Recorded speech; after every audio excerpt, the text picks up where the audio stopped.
नमस्कार भाई लोक, आज आपल्याकडं युनिकॉर्नचा चिमटा आहे. तर स्प्लेंडर झालं, टी व्ही एस झालं, बजाज टी व्ही एस झालं, डिस्कवर झालं, ह्या गाडीला जी बुशिंग येते ती रबरी बुशिंग येते. पण युनिकॉर्नला गजन बेरिंग आणि डिस्टन म्हणजे बुशिंगच्या जागेवर बेरिंग दिलेली आहे. तर आपल्याकडं लेट मशीन लांब असल्यामुळं आपण काय केलेलं आहे, गॅरेजच्या स्टूलने बुशिंग बसवलेली आहे. तर कशा पद्धतीने बसवली मी तुम्हाला दाखवतो. कारण का लेट मशीन लांब असल्यामुळे आपण लेट मशीनवर नेलेलं नाही. एकदम सहज लेथ मशीनवर जसं काम होतं ते प्रॉपरली काम आपण गॅरेजच्या स्टूलने केलेलं आहे. तर साऱ्यावर तांदूळ आपण बुशिंग काढून घेतलेली आहे. त्याच्यानंतर आपण पॉलिश पेपर मारला, त्याला ग्रीस मारलेली का बेरिंगला कोणत्याही प्रकारची बर वगैरे गुतू नये, अडचण येऊ नये म्हणून ग्रीस वगैरे पॉलिश पेपर मारून घेतलेला आहे. तर बघ ती हा बेरिंग मेन आपल्याला सेंटरला न्यायची आहे. मधोमध सेंटरला पलीकडल्या बाजूने एक इंच जागा सुटली पाहिजे, मधोमध सेंटरला घेऊन जायचं. तर आपण एक 19चं वायसर घेतलेलं आहे आणि 8ची पिओलंकी घेतलेली आहे.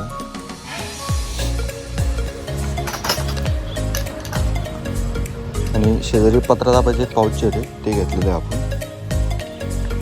तर बघू शकता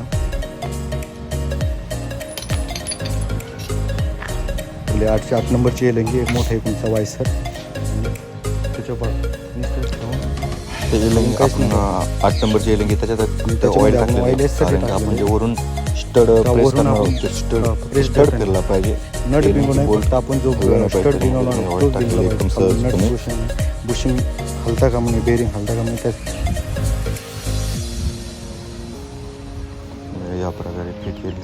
काय नाही, एकदम प्रॉपर्ली एकदम सहजपणे प्रेस हो राहिली बेरिंग. कोणत्याही प्रकारची आपल्याला अडचण आलेली नाही.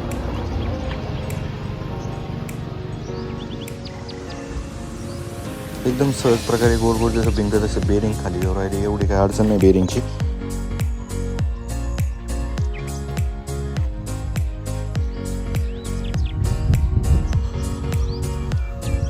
ते फेस टू फेस झालेले. आपल्याला सेंटरला 1 इंच अजून खाली न्यायची, त्याच्यामुळं आपण ते प्लस टूल काढून घेऊ राहिलो.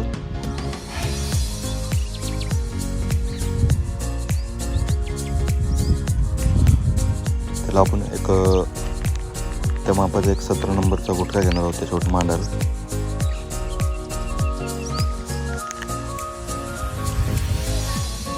काय नाही हो, 17 नंबरचा गुटखा घेतलेला आहे आपण. एकदम फेस टू फेस लावून घ्यायचं आहे त्याला, तिरका कामी जातं.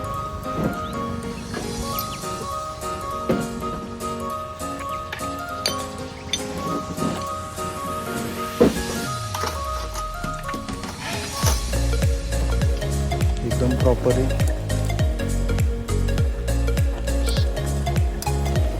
पूर्ण बेरिंग बसलेलं असल्यामुळे क्रॉस घ्यायचा त्याच्यामध्ये तरी पण व्यवस्थित आपण बेरिंग जाम नाही जाऊ.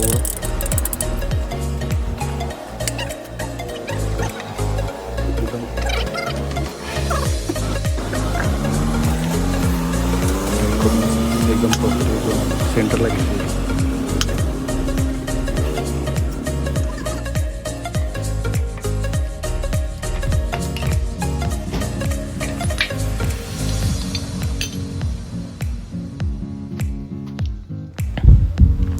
आपली बेरिंग प्रेस करून झालेली आहे. तर मी तुम्हाला दाखवतो जवळून की आपली बेरिंग एकदम कंपनी टू कंपनी प्रेस झालेली आहे. कोणत्याही प्रकारची आपण छेनी हातोडीचा किंवा ठोक टाई प्रेशर कोणताही दिलेलं नाही. एकदम प्रॉपरली लेथ मशीनवर जसं वर्क काम केलं जातं तसं आपण काम झालेलं आहे आपलं. एकदम बुशिंग टाकून बघा, एकदम मोकळ्या पद्धतीने कसलीही कोणत्याही प्रकारची बेरिंग किंवा बर गुतत नाही. त्या पद्धतीने आपण काम केलेलं आहे.